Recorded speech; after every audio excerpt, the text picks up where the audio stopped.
This story contains a bunch of elements that we've come to know and loathe about Donald Trump, about who he is as a human being, who he presents himself as, who he surrounds himself with. I hold in my hands here a 2-page letter, a few paragraphs from which I will read from the office of the New York State Attorney General, Letitia James. This is from the Judith N. Vale, the Deputy Solicitor General of the state of New York. And it's to John Sauer, Donald Trump's lawyer, a man who he appointed, has named to be the Solicitor General of the United States, which is someone within the Justice Department who takes up cases and argues cases, personally argues cases before the United States Supreme Court. A position of note to be given to your defense attorney in your cases of fraud. But it's nice to know, the other thing that this story contains is information that there are still individuals out there within the establishment, within the power structure of the United States, especially in the legal system, who will persist, who will resist Donald Trump and his authoritarian king wannabe tendencies. I'm going to read just a little bit from this to give you a flavor of ultimately, well, here, spoiler alert, they're pushing back. They're saying absolutely not. We're not going to dismiss or delay the judgment of nearly $500 million in penalties for your civil fraud, your defrauding of the taxpayers of the state of New York. Dear Mr. Sauer, I'm writing in response to your letter dated November 26, 2024, regarding the above referenced action. This office will not stipulate to vacate the final judgment already entered by Supreme Court, New York County, in this action, or otherwise seek to dismiss the action. The next paragraph, they just kind of go through what the lay of the land is, what the case was about, that Donald Trump defrauded and used unlawful actions to misleadingly inflate his personal assets. Moving on. Your letter presents no basis for this office to seek to vacate the final judgment or to dismiss the action. First, Mr. Trump's upcoming inauguration as President of the United States has no bearing on the pendency of defendants' appeal in this action. This civil enforcement action is not a criminal action, and Supreme Court did not impose any criminal sanction on Mr. Trump or any other defendant. Accordingly, the various actions taken by the special counsel's office or the district attorney's office of New York County in the respective criminal cases brought by those offices against Mr. Trump are irrelevant here.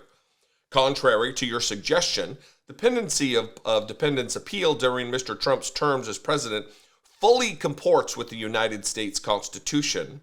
The final judgment concerns only business conduct undertaken by entities that are a part of the Trump Organization and individual defendants who were acting on behalf of the Trump Organization.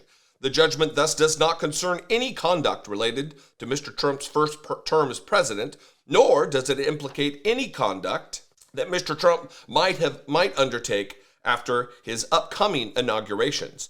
Presidents do not have immunity from civil lawsuits arising from unofficial conduct, and such lawsuits may proceed while the president is in office. 2 more paragraphs, very briefly. There is also no merit to your claim that the pendency of defendants' own appeal will impede Mr. Trump's official duties as president. The ordinary burdens of civil litigation do not impede the president's official duties in a way that violates the Constitution. And then finally, second, the arguments in your letter about the merits of the final judgment simply repeat the arguments defendants already raised to the First Department in their appellate briefs. This office addressed these arguments at length in our respondent's brief. For all the reasons explained in that brief and at oral argument, the overwhelming evidence supports Supreme Court's conclusion that Mr. Trump and the other defendants engaged in repeated and persistent fraud and illegality under Section 63, subsection 12, and Supreme Court appropriately exercised its discretion in awarding disgorgement and other equitable relief. Sincerely, Judith Vale, Deputy Solicitor General of the state of New York. So the long and short of this is Donald Trump wants the fact that he's president, was president, and is going to be president to extricate him from civil problems. He wants also criminal. The United States Supreme Court has seen fit to give him unrivaled, unparalleled, unprecedented historical immunity as president of the United States, up to and including dispatching special operations military units to assassinate political opponents. But not in New York, brother. Not in a civil case, brother. And the fact that you're going to be president, okay, you can send your legal team to represent you. You're not too busy to hit the links every weekend, during the week. You're not too busy to effectively just vacation while being president of the United States. You got plenty of time to stand before a judge and defend yourself against charges, especially where it relates to just sentencing for the nearly $500 million judgment against you for your wanton civil fraud verdict. What do you think about this?